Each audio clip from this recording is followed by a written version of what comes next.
Hello, I'm Archie Luxury and welcome to the program. I'm still in the insane asylum, but, I'm having a good time here. I've got unlimited Zoloft and I've got a bottle of Blue Label Scotch that poor Pooter brought in for me. And if it wasn't for the fact that my occupants here are also fucking insane, I'd be having a great time. So look, without further ado, I want to go through some collection reviews. Now, these are fans of the channel. And I've asked them to complete a simple questionnaire, and I thought I would kick this off by doing my own collection review. Okay, question 1.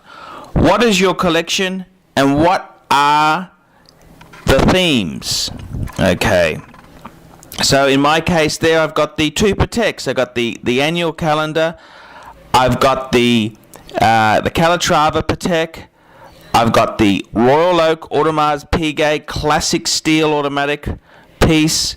I've got the Breguet Type 20 Transatlantic. And I've got the Jaeger Culture Reverso Grand Date. So what sort of things do I have there? Well, they're very much high-end brands. I really do love my high-end brands. And that's really a big part. I also love my classic pieces. I mean, the AP's classic, the Calatrava's a classic piece, the Reverso, even the annual calendar. It's very classic. And the Breguet, well, it's a really magnificent pilot's watch. So the themes I have are really iconic pieces and top-end brands. I mean, in my collection there, they've got to be above Rolex. I got rid of my Rolex Explorer because I didn't think the brand was prestigious enough for me.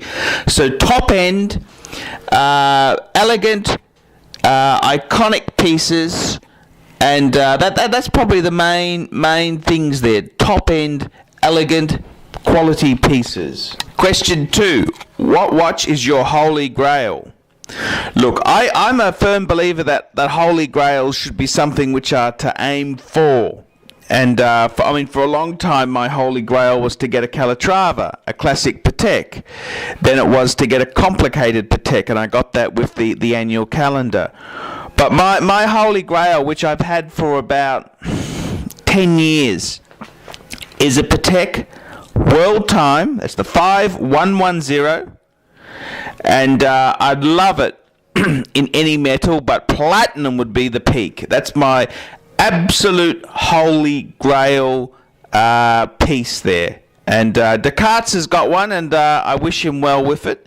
And that's my ultimate Holy Grail. And I've had a few Holy Grails. Any perpetual calendar Patek is a Holy Grail, or a perpetual calendar chronograph is a super Holy Grail. But for me, I think the World Time's probably, that's the more, that's something that's meant a lot to me for at least 10 years. Okay, question 3. What piece in your collection would you meet the President or Pope in? Well, I'd have to say any of my pieces would be fine, but if I had the ability, it'd probably be the annual calendar, because I could take a photo of the time and use it as a reference point. And I love my annual calendar there. What is the perfect number of watches, men's only, to own?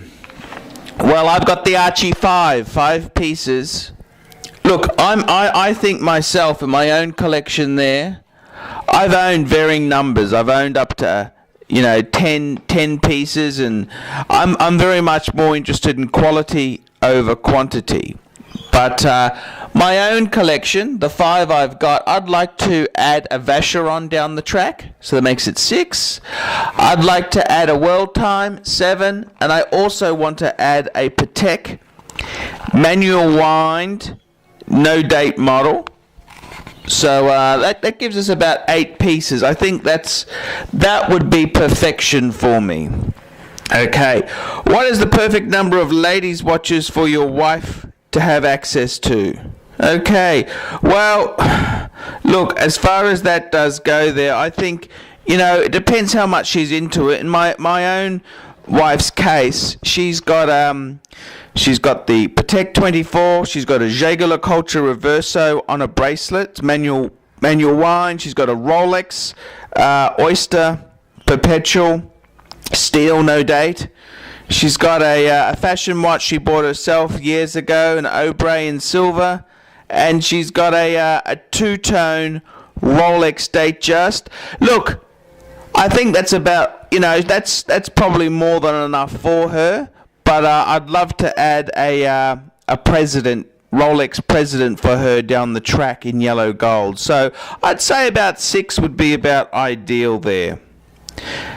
Okay, the next question is, what's your next watch going to be?